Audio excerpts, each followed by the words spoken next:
ዓለም በፍጥነት እየተለዋወጠች ነው። ሰዓቱ ይሮጣል፣ ቀኑም ይመሻል ይነጋል። በየቤታችን ጣራ ስር ግን አንድ ትልቅ ክፍተት እየተፈጠረ ስለመሆኑ የማህበራዊ ሳይንስ ምሁራን ደጋግመው ተናግረዋል። በአንድ ማዕድ ዙሪያ ተቀምጠናል፣ ነገር ግን ልባችን ርቆ ተሰዷል። በአንድ ጣራ ስር እንኖራለን፣ ነገር ግን እንደ እንግዳ እንተያያለን። በዲጂታሉ ዓለም ጩኸት የእናትና የአባት ዕድሜ ቀጥል ምክር እየተዋጠ ይመስላል። የልጆች ንጹሕ ልቡና በቴክኖሎጂ ማዕበል ወዲያ ከወዲህ እየተምታታ ውሎ ያድራል። ይህ ዕለታዊ ሕይወታችን ውስጥ እየሆነ ያለ መራር ሐቅ ነው። ምሁራን ለዚህ እንደ መፍትሔ ከሚያስቀምጧቸው ጉዳዮች መካከል ዘመናዊ ወላጅነት አንዱ ነው። ነፃ ንግግር ያለው በነፃነት ቤተሰቡን የሚመራ ከቴክኖሎጂው ጋር የተገናኘ ያሁናዊውን ባህል የያዘ ሞደርን ፓሬንቲንግ ማለት ያሁኑ ዘመናዊ ወላጅ ማለት ያሁኑ ዘመናዊውን የተላበሰ አነጋገር፣ አሰራር፣ አኗኗር ዘይቤ የያዘ ቤተሰብ ማለት ነው። ያሁናዊውን ማለት ነው። ከረንት የሚለውን ሞደርን የሆነውን ከቴክኖሎጂው ጋር ፍሌክሲብል የሆነ ነፃ የሆነ ቤተሰብ ማለት ነው እና መገለጫዎቹ ብዙ ናቸው። ለምሳሌ ይሄ ዘመናዊ ቤተሰብ ከቴክኖሎጂ ጋር የተወዳጀ ቴክኖሎጂ ቤታቸው ውስጥ ያለ ልጆቹም ቤተሰቡም ሁሉ የሚጠቀም ዘመናዊ ቤተሰብ ተብሎ ሊገለጽ ይችላል። ይሄ በጋራ መፍትሄ ላይ ኮላቦሬት ውሳኔ የጋራ ነው። ልጆች፣ ሚስት ምናምን ስልጣን እኩል የሚካፈሉበት ሞደርን ፋሚሊ ሞደርን ፓረንቲንግ እሱ ዘመናዊ ቤተሰብ።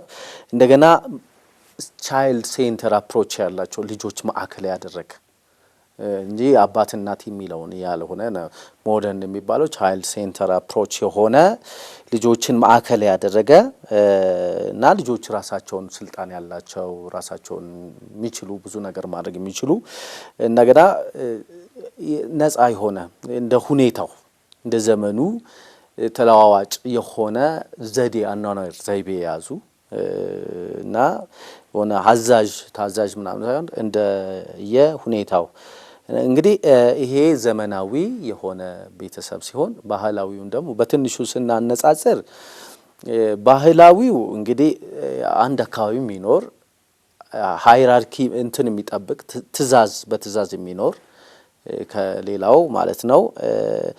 የባህላዊ የባል ድርሻ ይታወቃል፣ የሚስት ድርሻ ይታወቃል በቤተሰብ። በይሄ ሞደርን ዘመናዊ ቤተሰብ ሁሉንም መስራት የሚቻልበት አይነት ቤተሰብ፣ ሴቷም ወንዱም የሚሰራውን ይሰራል። የስራ ድርሻ ክፍፍል የለም። በዚህ በባህላዊ የስራ ድርሻ ክፍፍል ያለበት መገለጫዎቹ እንግዲህ ይሄ ሞደርን ስታይሎቹም ራሱ በዚህ በባህላዊው በነበረው ነባሩ ትእዛዝ ቋሚ ትእዛዝ ስትሪክት የሆነ ትእዛዝ የምንሰጥበት ይሄ ግን በንግግር በምክክር የሚፈታበት አይነት ቤተሰብ ሞደርን የምንለው እና ንግግርም ኮሚኒኬሽን ላይም በተግባቦትም ላይ በአሁኑ ሞደርን ቤተሰብ ውስጥ ነፃ ሰው ስሜቱን እንደ ልቡ የሚገልጽበት በነፃነት ልጅም እንደ ልቡ ዝም በል ተብሎ ማለት ያ ባህላዊ ግን ዝም በል ይጠበቃል። አባት ነው። አባት ሲገባ የሚወራ ወሬዎች አሉ። እናት ፊት ለፊት የሚወራ የተለየ አይነት ንግግር ራሱ ተግባቦት በባህላዊውና የተለየ ነው ማለት ነው የዘመናዊው ማለት ነው። እንደገና ደግሞ ትምህርትን ስንመለከት እና እድገት ያሁኖቹ ስኪል ክሪቲካሊ እንዲያስቡ ነገሮችን በብስለት እና ለአንድ አዲስ ፈጠራ ላይ ሞደርን ፋሚሊ ይሰጧቸውና አዲስ ነገር እንዲሰሩ አዲስ ነገር እንዲያወጡ ሲደረግ በድሮ ጊዜ ዲሲፕሊን ስርዓት ዲሲፕሊን በቃ ካለው ጎበዝ ይባላል እና ትምህርት ብቻ መማር ዝም ብሎ ትምህርት አካዳሚክ ፐርፎርማንስ ላይ አንደኛ ወጣ ሁለተኛ ሚለው ላይ የሚያደርጉ ናቸው ትራዲሽናል የነባሩ ማለት ሞደርን ሁኔዎቹ። ዘመናዊ ወላጅ ግን ልጆቹን ክሪቲካልና ክሬቲቭ ላይ የሆነ ማለት ብስለት የተለየ ፈጠራ ላይ ትኩረት እንዲያደርጉ ያደርጋቸዋል። የድሮ ቴክኖሎጂ ላይ ይከለከላል ብዙ ጊዜ የላቸውም ከቴክኖሎጂ ጋር ስለሌላቸው ያሁኑ የቴክኖሎጂ ዘመን። ስለዚህ ሞደርን ፓሬንቲንግ ዘመናዊ ወላጅነት ከቴክኖሎጂ ጋር የተወዳጀ ቴክኖሎጂን የያዘ ዘመኑን እንደ ዘመኑ የሚሄዱ ቤተሰብ ማለት ነው። ዘመናዊ ወላጅነት በልጆች አስተዳደግ ላይ ወላጆች የነገ ልጆቻችን ዕጣ ፈንታ መልካም እንዲሆን በጋራ እንዲተጉ እድል የሚሰጥ ነው። አባት ልጁን ሲያጥብ ሲያጫውትና አብሮት ሲጸልይ በልጁ ዘንድ የሚፈጠረው መተማመን በምንም መመዘኛ የሚተመን አይደለም። በዚህ ሕሳቤ ልጆች የዳር ተመልካች አይደሉም። ይልቁንም በቤታቸው ጉዳይ ላይ ድምፅ አላቸው። ከወላጆቻቸው ጋር እንደ ጓደኛ ይወያያሉ፣ ምስጢራቸውን ያጋራሉ፣ ደግሞም ይጋራሉ። በነጻነት ይጠይቃሉ፣ በነጻነት ይመልሳሉ። ከባህላዊ አስተዳደግ ክብርና ትህትናን ከዘመናዊ ደግሞ ግልጽነትና ቅርበትን አዋህደን ስንሰጣቸው ልጆቻችን ከቁጥጥራችን ወጥተው እንዳይጠፉ በጓደኝነት አጥር እንጠብቃቸዋለን። ዘመናዊ ወላጅነት ልባችንን ለልጆቻችን የምንሰጥበት የልጆቻችንንም ልቦና የምናገኝበት ነገን ዛሬ በቤታችን የምንሰራበት ድልድያችን ነው። ድርሻ የስራ ጀንደር ሮል ድርሻ ጋር ስናነሳ በዘመናዊው አሁን ዘመናዊ ወላጅነት ድርሻ ሁሉም ይሰራል። ሁሉንም ስራ ባለቤቱ እስክትገባ ድረስ አይጠብቅም። ኪችን ገብቶ ሰርቶ አብስሎ ለልጆቹም ሰጥቶ አብስሎ ጠብቆ ስራ ስትመጣ ድረስ የቤቱን ስራ ቤት ሊወለውል ይችላል፣ ሊያጥብ ይችላል። የስራ ድርሻ ሁሉም እኩል ነው። እኩላዊነት፣ ነጻነት፣ ዲሞክራሲያዊ አይነት ነው ያሁኑ። የበፊቱ ወንድ ልጅ ውጪ ሰርቶ መምጣት ብር መስጠት፣ ከዛ ውጪ እሷ ምን ትስራ እንዴት ትስራ የሚለውን ነገር ሁሉ አይረዳም። አሁን ይሄ የሁለቱን ጫፍ ኮርነሮች ስናይ ዋልታዎች አሉት ማለት ነው። ከዛ አሁን የድሮዎቹ ዝም ብለው ሰጡ። ገንዘቡ ራሱ እንግዲህ ደግ ዘመን ስለነበረ ሴቶቹ ሁሉንም አብቃቅተው ቢሰሩም ግን ምን ተሰራ እንዴት ተሰራ የሚለውን ነገር ገብተው አይጠይቁም። እና ጫናው ነበረ ማለት ነው። እናቶቻችን ላይ ከፍተኛ ጫና ነበረባቸው። እሱ በሰጣት ገንዘብ ብቻ ነው የሚለካው። አሁን ግን ገንዘቡም እኩል ነው ይነገራል ማለት ነው። ስለዚህ አሁን ይሄ ያሁኑ የቤተሰባዊ ያለው አኗኗር ዘይቤ ተሳስበው ነው ባልና ሚስት ልጆቻቸውን አስበው ነው ለትምህርት ሁሉንም ተነጋግረው ነው የሚሰሩት። ስለዚህ ይሄ አሁን የተሻለ ጥቅም አለው ማለት ነው። ከትላንትናዎቹ እናቶች የዛሬው እናቶች ይታገዛሉ፣ በብዙ ነገር ይታገዛሉ። ሌላ ምንድነው በንግግርም ቢሆን የድሮ ንግግር ላይ ልጅ በምንም አይነት ተሳትፎ የለውም። የልጅ ንግግርም ዋጋ የለውም። በቃ የልጆች ድርሻ አሁን ግን ነው። አሁን ይሄ ዘመናዊ ቤተሰብ ልጆች የሚሉትን ቤተሰብ ይቀበላል። ልጆቹ እንደዚህ እናቴ ይፈልጋለሁ፣ እንደዚህ መስራት አለብኝ፣ አባቴ እንደዚህ ትምህርት ቤት መማር ይፈልጋለሁ ቢሉ ከሌላቸው እንኳን አውጥተው እዛ ትምህርት ቤት እንዲማሩ ቤተሰብ ያደርጋል። እንትን አላቸው ማለት በንግግራቸው ዋጋ አላቸው። ልጆቹ ተሰሚነት እንትን አላቸው።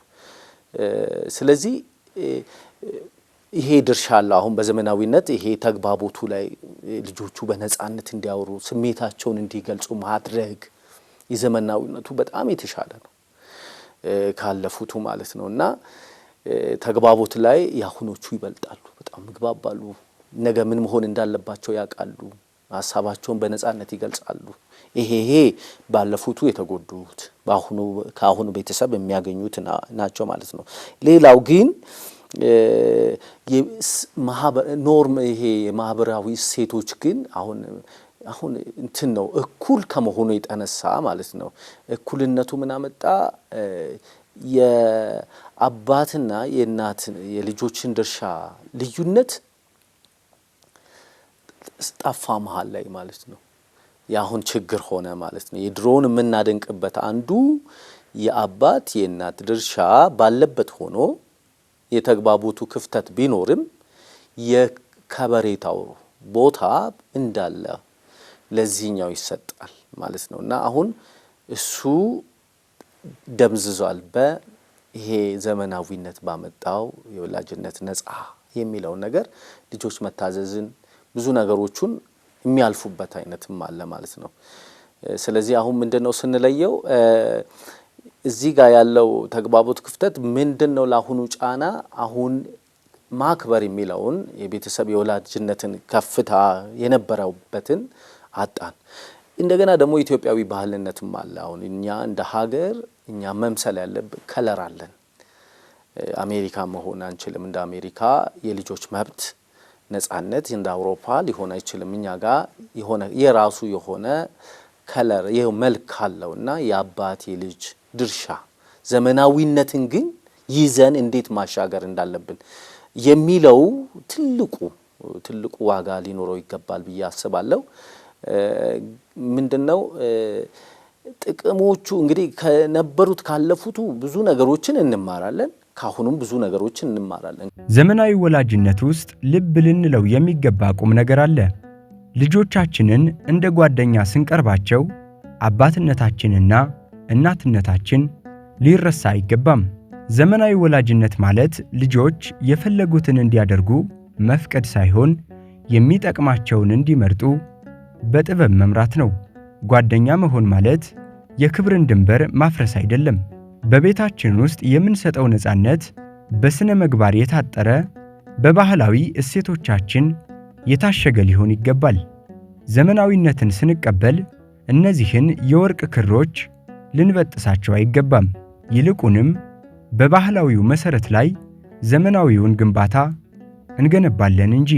አባቶቻችን ያስረከቡን ጨዋነትና ሃይማኖተኝነት ዛሬም ለልጆቻችን ከምንም በላይ የሚያስፈልጓቸው ጋሻዎች ናቸው።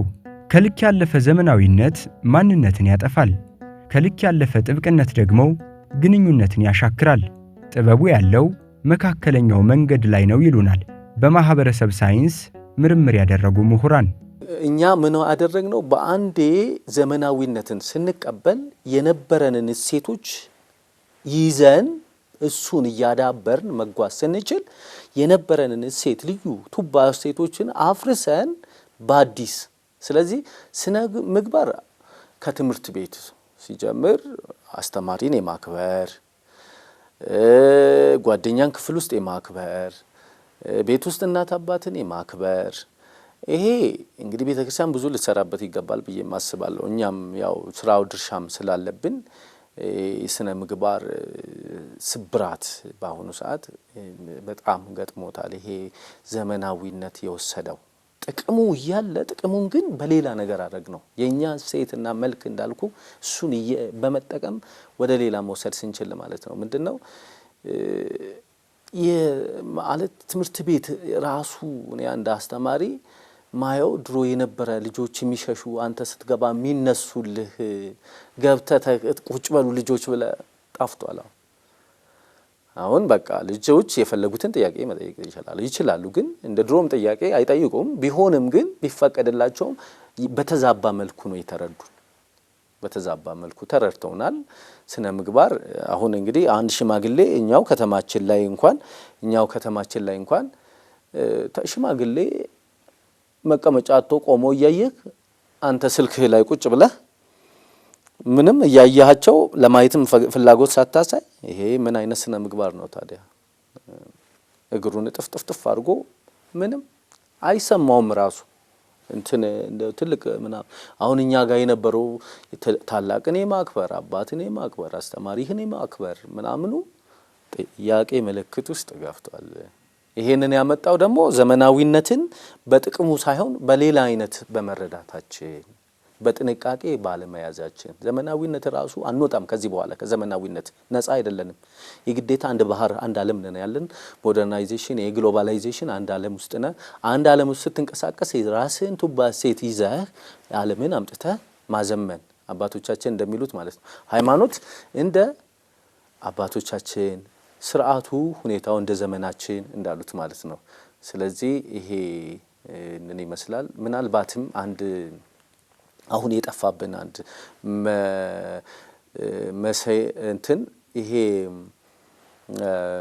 ጉዳት የሚላል አንድ የሆነ ያነበብኩት ምንድነው? 3 ሳይንቲስቶች ነበሩ። 3ቱም በጣም ሊቃውንት ሆነው ተማሩ። ከዕለታት በአንድ ቀን ሄደን ይሄንን ዕውቀታችንን ሄደን ለንጉሱ እስቲ ለቤተ መንግስት ሄደን እናስመስክር ብለው ተመካከሩ። እሺ እንሂድ ተባብለው ተነሱ። ፈላስፋዎች ናቸው። በዚህን ጊዜ አንድ ከነሱ ጋር ደግሞ ያልተማረ ነበር። ከዛን ይሄም ከነሱ ጋር እኔም ልሂድ ከናንተ ጋር አላቸው። አንተ ደግሞ አልተማርክም፣ ዕውቀት የለም፣ ምን ልትሰራ ነው ከኛ ጋር ቤተ መንግስት የምትሄደው? አረ ምንም ችግር የለውም ልሂድ አላቸው። ከዛን እምቢ ያሉት ሁለቱ። ከዛን አንደኛው ይሂድ ችግር የለም ከኛ ጋር ብዙ ዘመን ደክሟል፣ ዕውቀት ስላልገበየ ስላልተማረ እንጂ ይሂድ እስቲ ብሎ አግባባ። ተነስተው ጉዞ ጀመሩ። እየሄዱ ወደ ቤተ መንግስቱ ጫፍ ሊደርሱ ሲሉ አንድ የሞተ አንበሳ አዩ። ከዛን ይሄ የሞተ አንበሳ በስብሷል። አንዱ ይነሳና እናንተ ይሄንን አንበሳ እኮ ነው አጥንቱን እገጣጥማለሁ አለ። አሃ አንተ አጥንቱን ከገጣጠም ካለው አንዱ ፈላስፋ እኔ ስጋ ለብሰዋለሁ አለ። ሶስተኛው አንተ ስጋ ካለብከስኮ እኔ ነፍስ ዘራበታለሁ አለ። 3ቱ ከዛን መጨረሻ አራተኛው ምንም እንዴ እናንተ ምን ይያላችሁ እኮ አንበሳ ነው እኮ አላቸው። ዝም በል አንተ አሉት፣ አልተማርክም እንደሆነ። ከዛን እንደተባባሉትም ያ አጥንቱን ገጣጠመ። ያ ስጋ ማልበስ የነበረበት ስጋውን አለበሰ ይላል። ከዛን ያ ነፍስ የሚዘራው ሊዘራ ሲል እባክህን አለው። ያ ሞኙ ማለት ነው ያልተማረው። ቆይ እስቲ ዛፍ ላይ ልውጣ 1 ደቂቃ ጠብቀኝ እናንተ የምትሰሩትን እንዴ አላቸው። ከዛም በኋላ እሱ ዛፍ ላይ 1 ደቂቃውን ጠበቀና ከዛን ነፍስ ዘራበት። የሚገርም ነው። ሲነሳ አንበሳው 3 የተመቻቸው ሰዎች ያያና ልቅም አድርጎ በላቸው ይባላል። ይህ ዕውቀት ነው እብደት የሚል ነው ያነበብኩትና አንዳንዴ ዕውቀታችን ያጠፋቸው ሰዎች አሉ። አወቅነ ነው ምንድነው ያወቁት ብለህ ስታስበው ዘመናዊነትን ጠንቅቀው አወቁ፣ ተማሩ፣ ብዙ ነገር ተመራመሩ። ግን ያውቀታቸው ወንዝ አላሸለማቸውም። ከዚህ ታሪክ ምትለድ ሄደ ለመሸለም አስበው ይሄ ሁሉ የደከሙበት በ1 ደቂቃ በራሳቸው ፍልስፍና። አሁን ወጣቱ በራሱ ሞባይል በእጁ ባለው ራሱን እየገደለ ነው። በዘመናዊ ወላጅነት ውስጥ ልንዘነጋው የማይገባ አስኳል ቁም ነገር አለ። እሱም በልጆቻችን ሕይወት ላይ የምናትመው ተግባራዊ ክርስትና ነው። ትህትና፣ ፍቅር እንዲሁም ሥርዓት የቤታችን የዕለት ተዕለት ቋንቋዎች ሊሆኑ የተገባ ነው።